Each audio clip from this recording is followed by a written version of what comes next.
Jonathan Greenblatt went on the Breakfast Club and defamed people in the black community. And none of them tap dancing Negroes within that studio said anything about it. What do I do? So the Anti-Defamation League, let's just step back. It's the oldest anti-hate organization in the United States. It was founded in 1913 after a Jewish man was lynched. He had been falsely accused of a crime, wrongly convicted, and ultimately the mob tore him from his jail and they hung him from a tree. And while the corpse was still hanging from the rope, they all gathered around, the town did. They had a barbecue underneath the body. They took pictures, and they turned the photographs into postcards. Sounds familiar. I was going to say, like, lynchings happen to young black men and black women very frequently in the South. This was the first high-profile lynching of a Jewish man, and a bunch of Jews said, we got to do something about this. And so they founded an organization they called the Anti-Defamation League, and they wrote a mission statement that was pretty amazing, because 100 years ago, Jews did not have, economic resources to speak of. They did not have much social capital. And the mission statement they wrote in 1913, we still use it today, was that the purpose is to, quote, stop the defamation of the Jewish people and secure justice and fair treatment to all. Mr. Greenblatt speaks about how black people were being lynched all the time. But yet it took, a rapist within the Jewish community being lynched for them to get together and say, hey, we got to come together and do something about this. And if in case you don't know about the case of Leo Frank, I'm going to play a couple of inserts from a video that I did a few weeks back called Anti-Black Racism Within the Jewish Communities and the Weaponization of the Word Anti-Semite. So I'm going to play a few clips and then I'm going to come right back. His major findings is that Jews had a minuscule role in the slave trade and played only a minor role as slave owners wherever they resided in the New World. And I'm going to prove that to be false. I'm going to prove that to be a false statement. The largest group of Jewish slave traders in the British Empire, and the only ones who systematically engaged in the African trade over a long period of time, were the 3 or 4 Rhode Island Jewish. I tell you, the lies are real. The lies are real. We're going to go over to the Jewish Museum in London. This article here, Memento Mori, and the Dutch, and the Jewish involvement in transatlantic slavery. Let's go.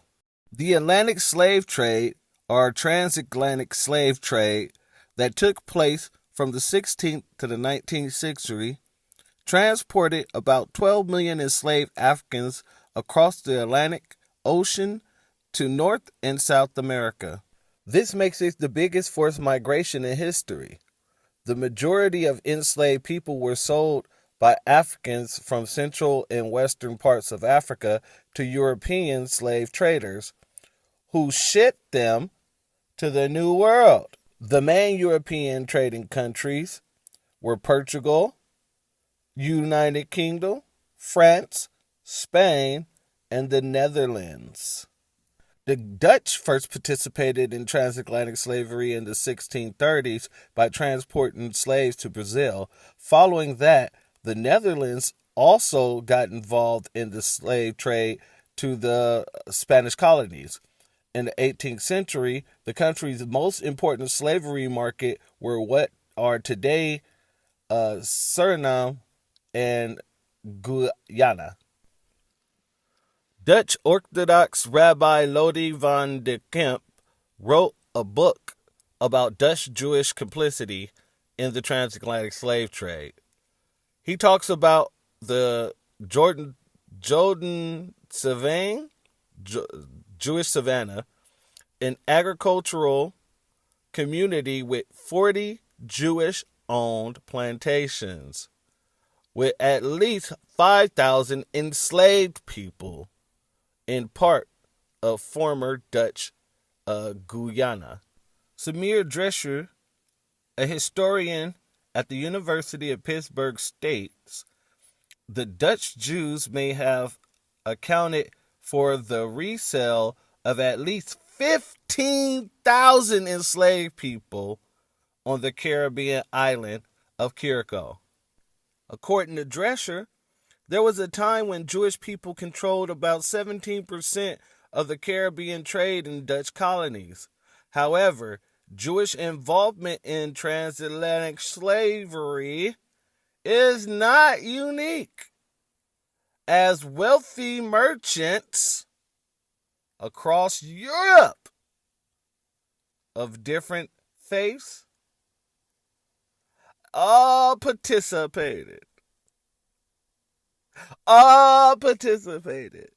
The museum notes in one of its monthly newsletters, published online and as a part of its website for 2 years already, that Jews in America today are distraught knowing that their brethren were amongst the slave owners and traders of the past. And it adds that it is not trying to prettify this history. Southern Jews owned slaves in comparable numbers to their white non-Jewish neighbors. A few were active slave traders. Wait, what? I thought it was just about a dozen of them, a handful of culprits. But here, this says something totally different. And this comes from the same Jewish museum. So let's read this. Southern Jews owned slaves in comparable numbers to their white non-Jewish neighbors. A few, likewise, were active slave traders. Such facts have been used and widely exaggerated by anti-Semitics, but are amongst the uncomfortable truths of Southern Jewish history. So, not only is everything that the prior article stated incorrect, but Jews were able to own and trade slaves at comparable numbers to non-Jewish white men. Which is the case of Leo Frank. This again reveals the ways in which Jews could be targets of anti-Semitism and also perpetrators of racism. A little context. Frank was from Texas. He was raised in New York. He became the president of the B'nai B'rith in Atlanta, Georgia in 1912. He was the foreman of a pencil factory outside of Georgia. And at a certain point during his tenure in 1913, a young Irish American woman who worked in that context was found dead in the building of the pencil factory. And Leo Frank, this is a very long story, I'm not going to get all of it right now. Leo Frank was accused and he was found guilty. And it went all the way to the Supreme Court where the ruling was sustained. But the Georgia governor eventually commuted the sentence from capital punishment to life imprisonment.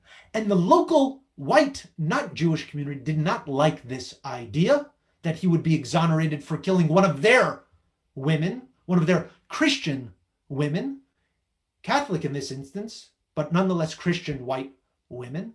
And he was broken out of jail, lynched in Mary Fagan's hometown of Marietta the next day. No one was charged with the murder. Eventually, he was pardoned by the state of Georgia in 1986, like 70 years later. The linchpin here is the issue of the witness. The witness, one of the key witnesses, was a black janitor. Now, what's interesting here, when I talk about scripts of anti-Semitism and anti-black racism, living in this society, you enter society, you find out how people talk, and you learn how people talk, and you use those scripts in strategic ways. So all the bubble bust kids that think that they don't know what the hell they're doing when they're speaking to you the way that they're speaking to you and they're acting the way that they're acting, he just basically told you that it's bullshit. Because there's a way that they go about things. There's a way that they speak. There's a way that they implement the way that they implement things. They make sure to do these things in a certain way because there's a script already. They've already read that script. It's like when you go work for a company and you've never sold nothing in your life, but what ends up happening is, oh, you don't have to worry about that. Just read the script. Once you learn the script, you can tune it up, fine tune it, and make it a part of you. But read from the script if you're not comfortable.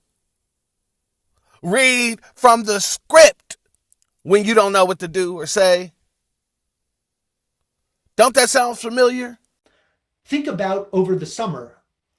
You may be familiar with an instance in which there was a white woman who called the police on a black man in Central Park, saying that the black man was threatening her life.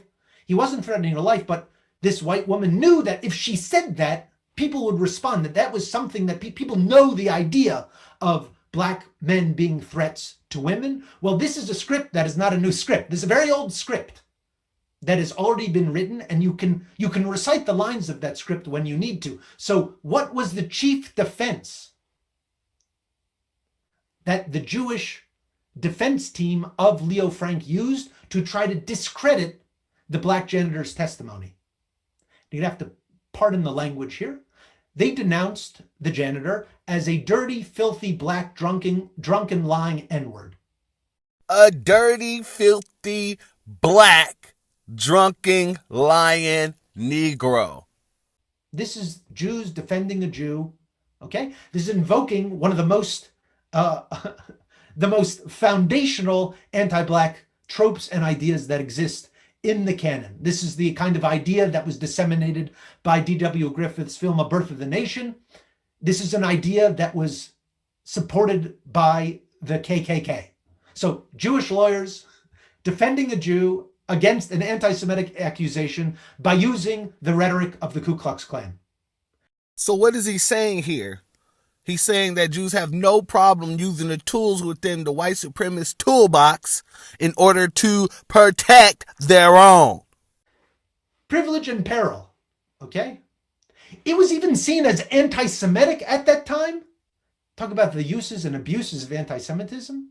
Some said to even use the testimony of a black person against a Jewish person was anti-Semitic, because what that did was it denied Leo Frank his real status as a white person, that he deserved to not be subjugated to the views and opinions of someone who is beneath him, namely a black person.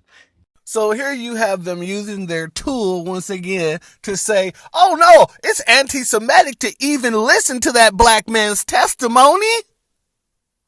That's anti-Semitic because that goes against the whole rules of being white. Remember, because I'm white and I say so? Well, I'm Jewish and I'm considered white, so I say so. That's anti-Semitic. Rabbi Stephen S. Wise, you may be familiar with him, very famous American rabbi, came to Leo Frank's defense saying that crimes against women are not typical of our race. They're not typical of European Jews. But they are typical of black people. You have the wrong idea here. So it seems like Mr. Greenblatt was a little bit deceitful why the ADL was really founded.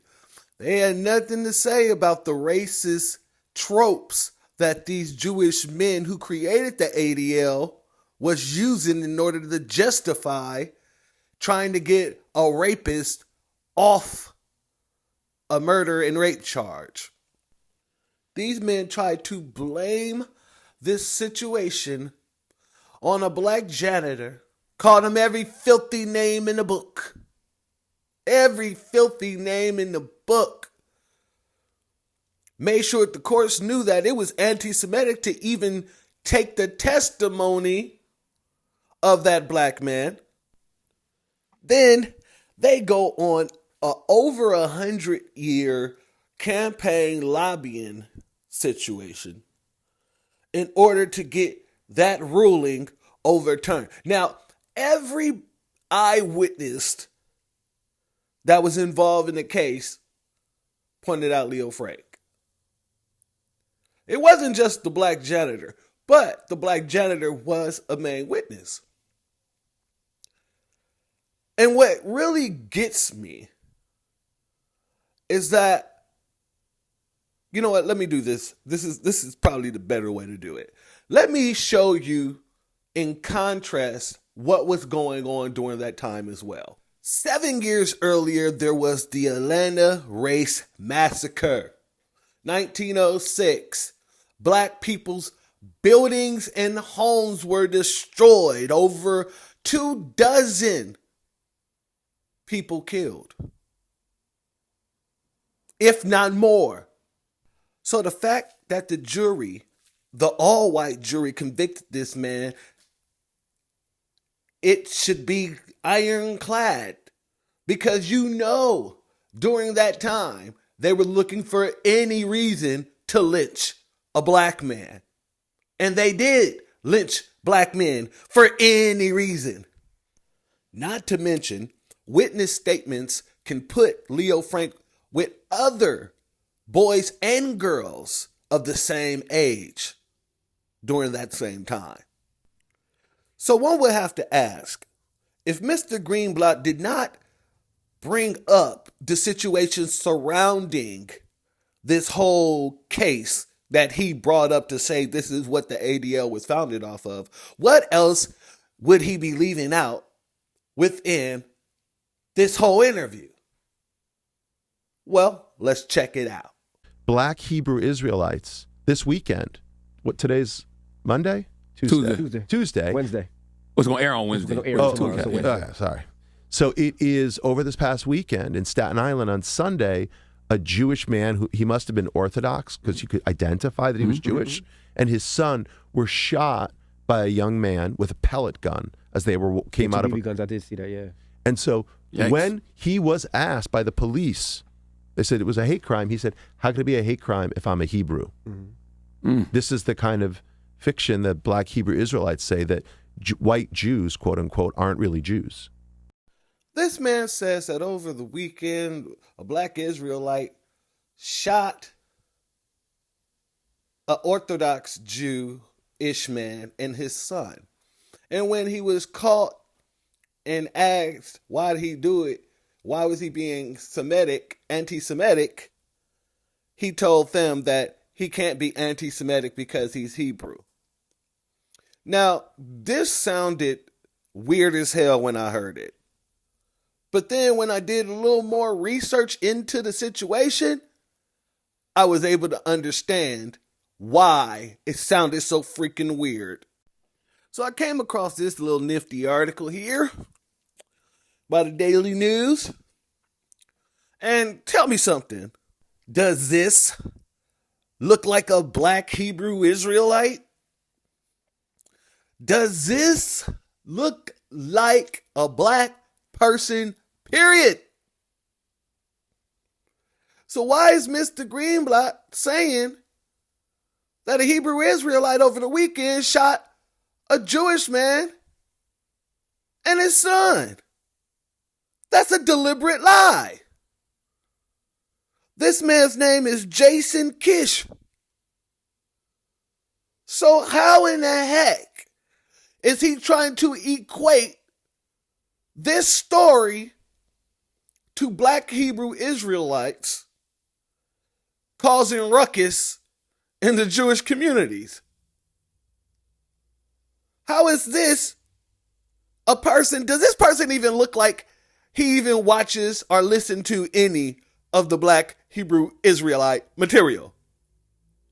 Can you answer that for me? Can you answer that for me? So he's deliberately being dishonest. He's deliberately defaming the black community. And nobody called him out.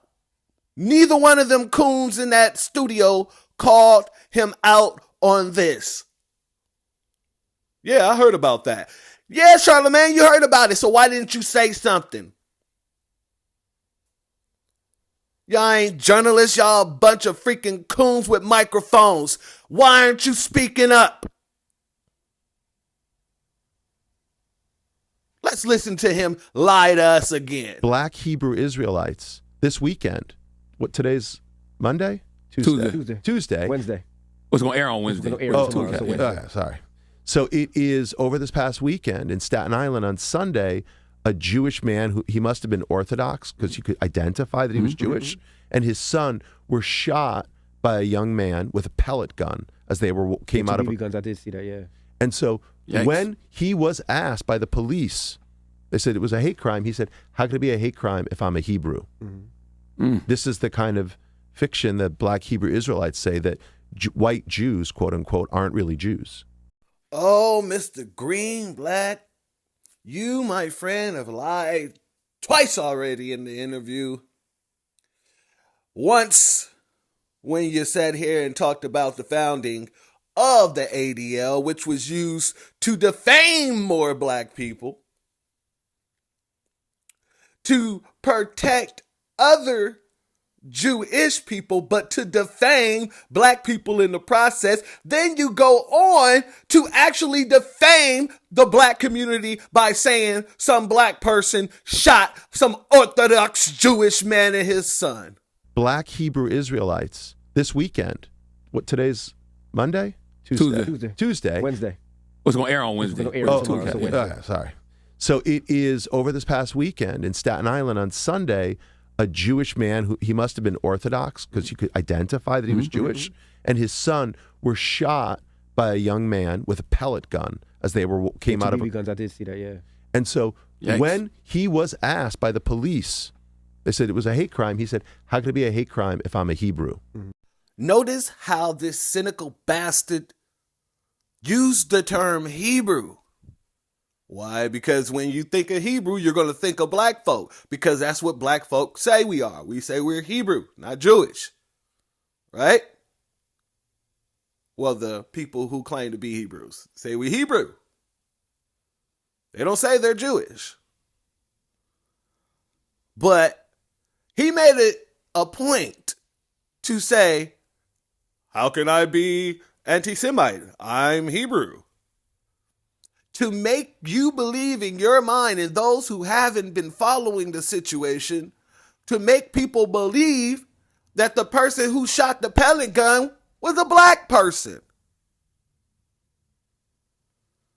He mentioned the black Hebrews by specific name. Black Hebrew Israelites. Black Hebrew Israelites. Black Hebrew Israelites.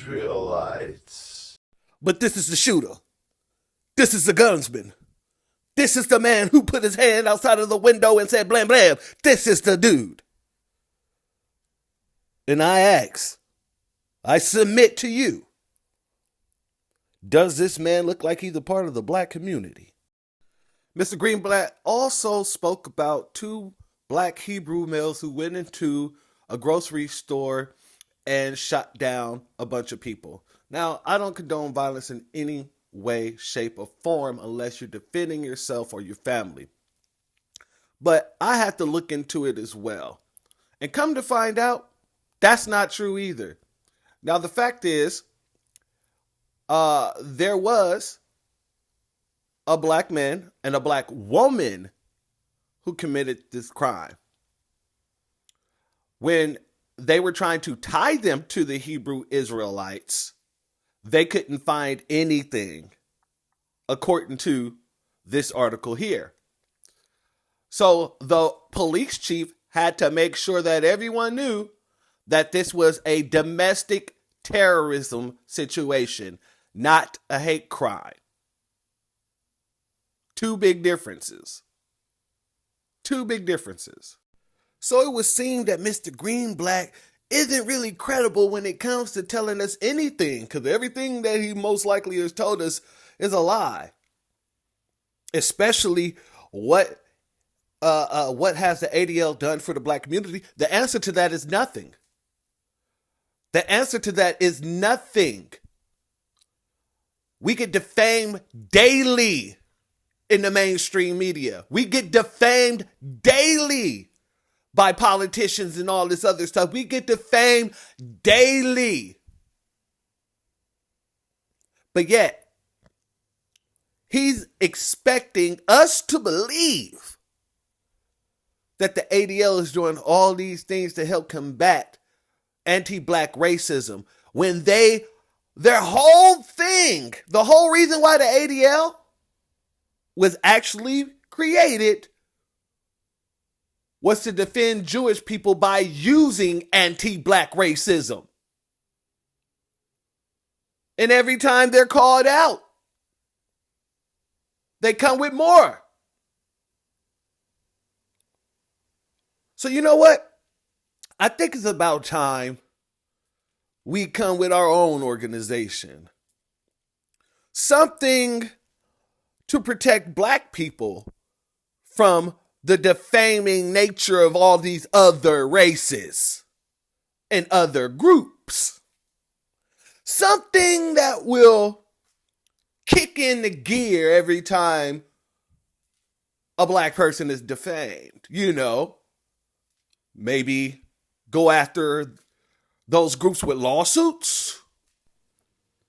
Maybe it's time we put together a list of demands to start passing out to different people who show themselves to be anti-black, who shows himself to defame the black community. Maybe it's about time for our own. Maybe it's time we put together a list of demands to start passing out to different people who show themselves to be anti-black, who shows himself to defame the black community. Maybe it's about time for our own. And if you are interested in helping me create this for our people, then the email is on the screen. Shoot me an email. Let's get together. Let's work. Because it's up to us. It's up to us. These other organizations ain't for us because they ain't by us. These same organizations have been using our people for years to get ahead, to get their own people ahead, while we sit and beg for crumbs off a table we built. And beg for crumbs off a table that we built.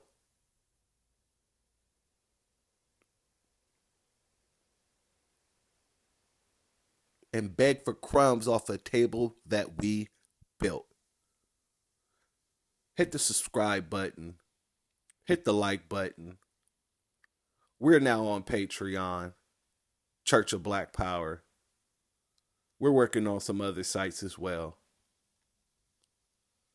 But make sure, if you're serious, to email the Church of Black Power, and we can see what we can do together. Because I'm serious about filing lawsuits and everything else against these people.